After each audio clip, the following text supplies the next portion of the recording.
Ano nga ba ang problema kapag lumalagotok ang motor mo after mo siya i-revolution? 'Di ba? Lumalabas to kapag nag-rev ka tapos babalik ka sa idle, doon siya may lumalagotok na 1 to 2 times or 3 times na lagutok na maririnig niyo after ng revolution. Ang problema niyan, eto talaga 'yon. Pakinggan niyo yung sound nito ha. Ayan o. Ayan, ito yung tumutunog sa loob. Bakit nga ba lumalagotok? Pudpud na kasi yung lining niyan. Kapag sliding na or dragging na yung motor mo, paano nga ba natin malalaman yun? Kapag na-rev mo yung motor mo, yung galit na yung motor mo, hindi ganun kabilis yung takbo. Halimbawa, yung ine-expect mo na primera, parang hindi umuusad yung motor mo, yun yung dragging na tinatawag. Mostly kasi ngayon, ginagamit nyo sa mga scooter. Yan, kagaya ng scooter dun sa likod. Yun yung ginagamitan ng dragging ngayon madalas.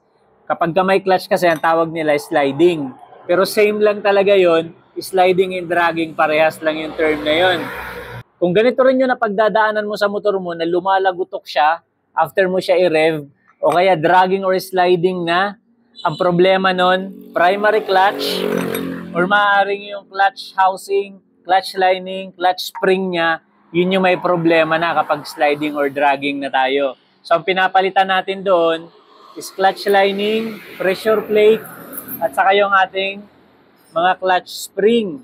So, anong mga motor nga ba ang apektado nito?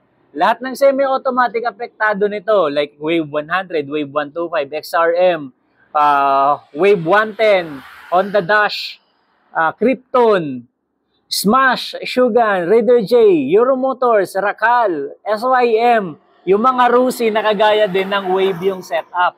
Basta lahat ng semi-automatic RS, kasama pala dito. Yun yung problema niya. Itong ating primary clutch at clutch lining. Pero ngayon, may ilalagay ko yan dito lahat yung piyesa na nabanggit ko para sa mga motor na nabanggit ko din para meron kayong pagpipilian.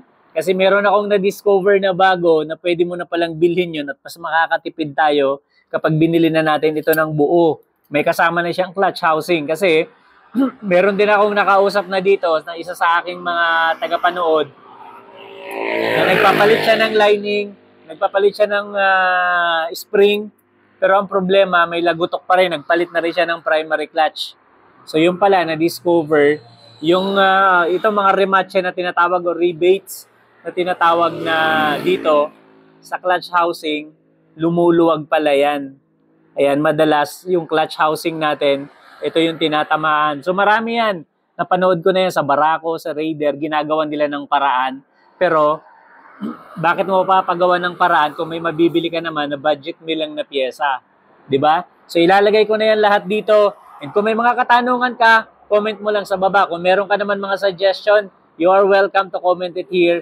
At lahat yan, pupusuan ko at binabasa ko talaga lahat. At nire-replyan ko. Kung may mga pyesa ka rin na hinahanap, na hindi mo mahanap, comment mo lang sa baba at baka matulungan din kita. Like, follow, and share na rin para makinabag din yung ibang kaibigan natin o kapamilya natin. Alright? Just check this out on my yellow basket. And once again, this is your Super Dad Finds. We'll see you around.